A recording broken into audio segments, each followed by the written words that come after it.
Hello, beautiful people. Welcome back to Gladys on Love.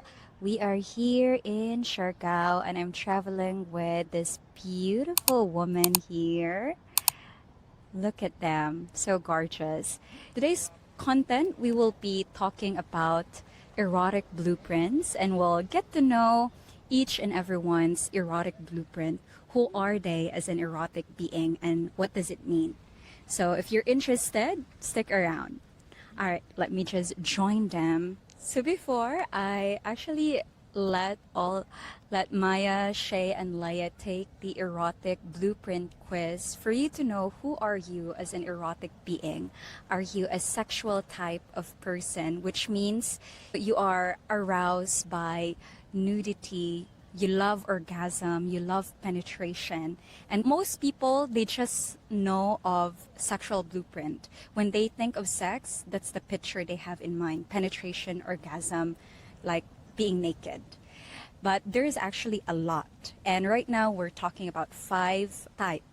And the next one is energetic. This is a person who love space, who love anticipation. They really ignite and get aroused with that. And then the third one is the kinky. Kinky person is, they're more aroused with the taboo. They're very excited with trying things out.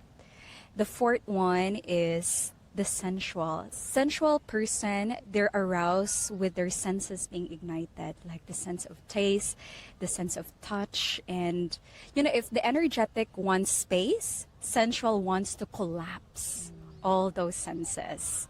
And last but not the least is the shapeshifter, which loves everything and can go from one blueprint to another. And we're going to dive deep into the shadow side of it as well. But for now, let's go ahead and get to know these ladies' erotic blueprint. Let's start with you, Leia, since you have the mic. What was your result? Mine was energetic. When you got the result, how did it land to you? It resonates very much. It resonates very much, especially the part where it describes that the energetic people don't like to be touched like with hard grip, like aggressively. yeah, right? aggressively. So I like to be touched really lightly, and that already can turn me on. But if the person is gonna hold me aggressively, that turns me off quickly. So yeah, it resonates a lot. That's great to hear. How about you, Shay? What was your erotic blueprint? Guess what? Yeah, guess. Actually, I would love for you to guess in the comment section. What do you think are our erotic blueprint? But go ahead, Shay. Yeah, so surprisingly, I am a shapeshifter. And I didn't really thought about it much before taking the exam because I thought I would probably be like energetic or sensual. Yeah, but it's true that kind of like open-minded when it comes to that, you know, aspect of life. Yes, so shapeshifter. Right. It surprised me too. Yeah, I was surprised, but not really surprised. Yeah. Type of like, oh wow, you're shapeshifter. Huh, interesting. How about you, Maya? What was your erotic blueprint? I was not surprised because I know myself. Mine is kinky. Oh. Yes. So I'm not gonna go into details, but I am kinky. That's very good. How did you feel getting to know yourself in that aspect, getting to know your erotic blueprint? I have an idea what am I in bed, but the test was actually the confirmation. But really, I thought also that I was sensual. I like soft touch and kissing and something engaging with lots of touch and carefulness. Yes. Tenderness. How about you, Lay? How was it? Yeah.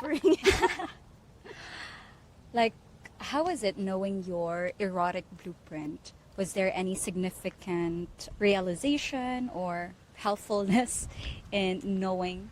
Yeah, it's actually a big help because I think I already know, but then it still surprised me in a way that that's why it didn't work. That's why it's like that. So it's like a very big, how to say this, like it grounded me to the truth of what I am.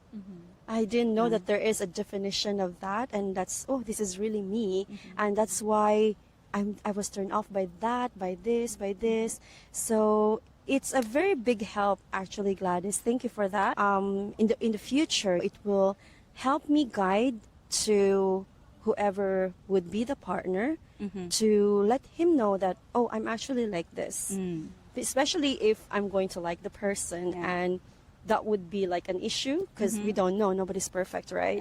And what if everything is okay except that? You know, and I'm like, oh, is it something that I need to tell? Because sometimes us Filipinas are actually not open to communicate when it comes to sex, when it comes to bedroom.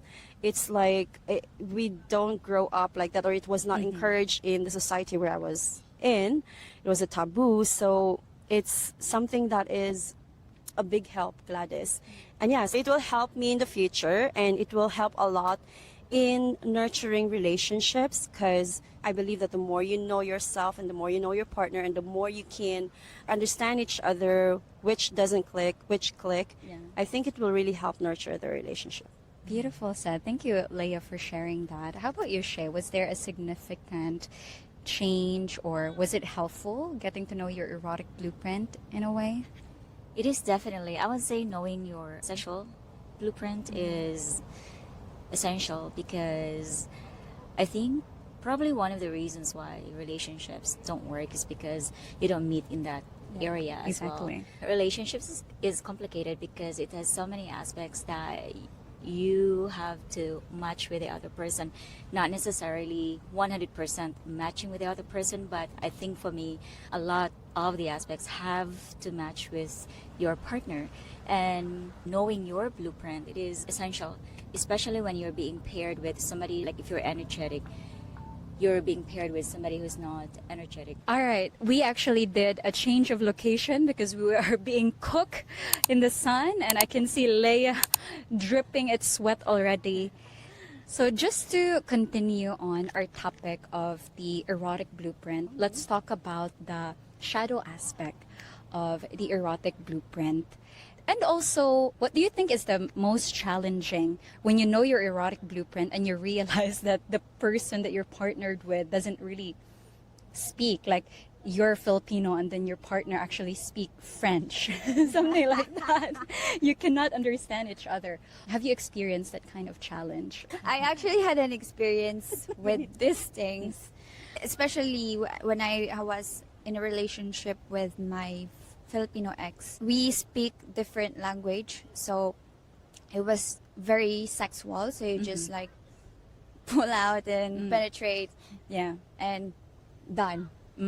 No romance or anything, or caring about my orgasm. So it's actually very frustrating, and I think not the number one, but also the reason why our relationship didn't work, because I'm in a different wavelength and he is in a different wavelength. They said that sex is not important, but sex is very important in a relationship. Exactly. Maybe it's not necessarily the most important, but it's definitely important. Have you had any challenges? I think it's, what's your challenge being a shapeshifter? I think it's very easy. Again, it's very easy to, Very adaptable. Yeah, I think this is the easiest blueprint, but like you said earlier, you said boredom. I think kinky and what's the other one? Energetic is okay. But then when it comes to sensual, having a sensual partner probably is boring because again, you already know what's going to be done and it's quick.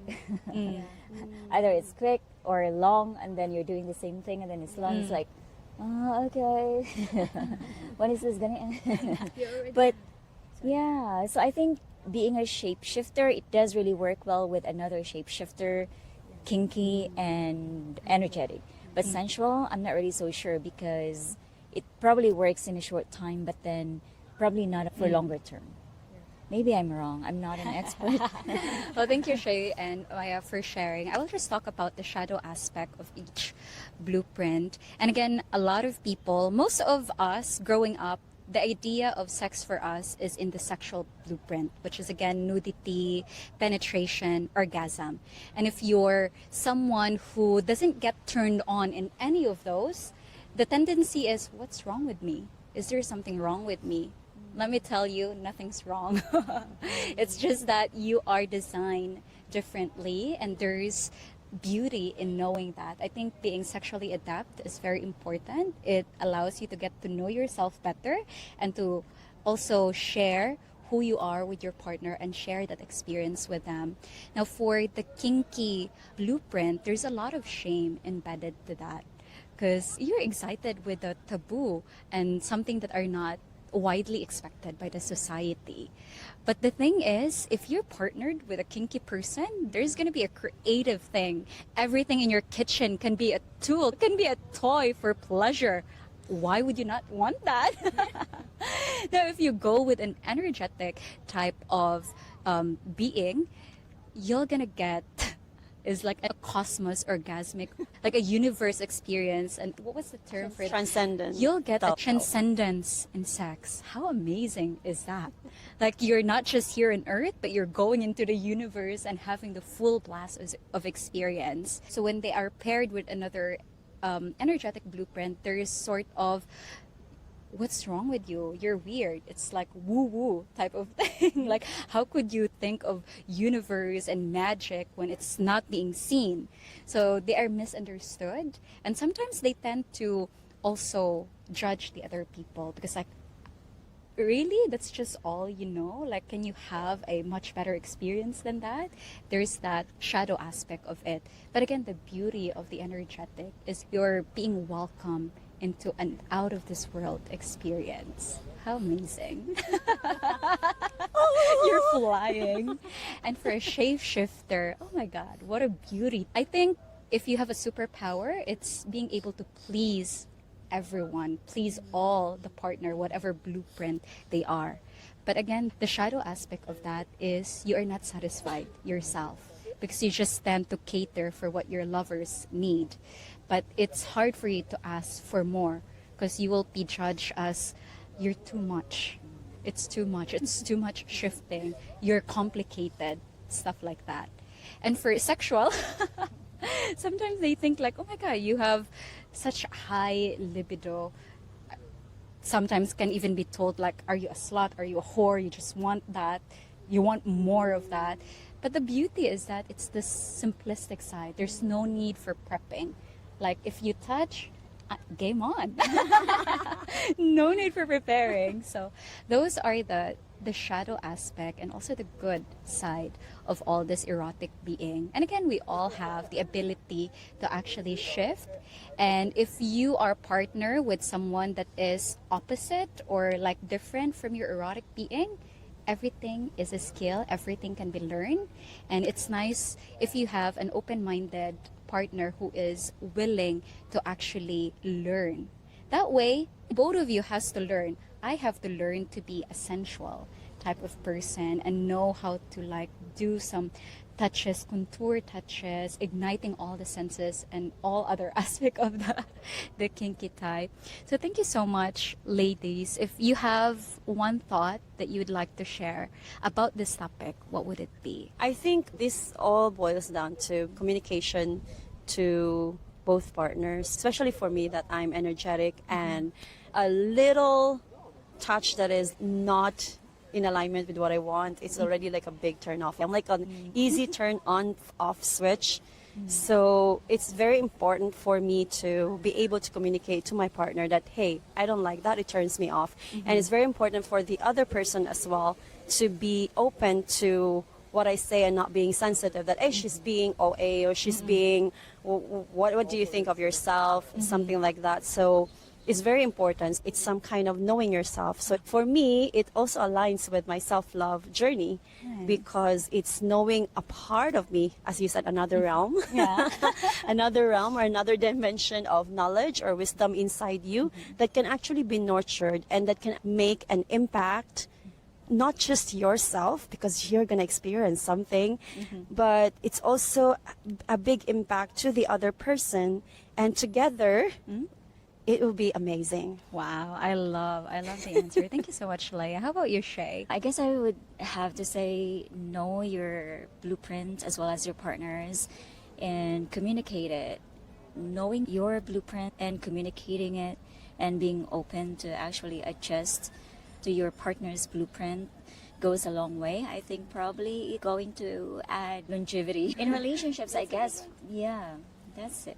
Thank you so much. Longevity in relationship. I love like that. Thank you, Shay. How about you, Maya? Yeah, I agree with what they said. I think being conscious about your blueprint has a very big impact in a relationship. So yeah, that's what I can say. Thank you, Gladys, for the blueprint. I really appreciate it. Thank you so much, Maya. Thank you, everyone, for sharing vulnerably and openly about this topic. Because, again, this is a very sensitive topic that not everyone would like to touch about, which is crazy because, again, we are born in sex and we are doing it, yet a lot of people are so afraid to talk about it.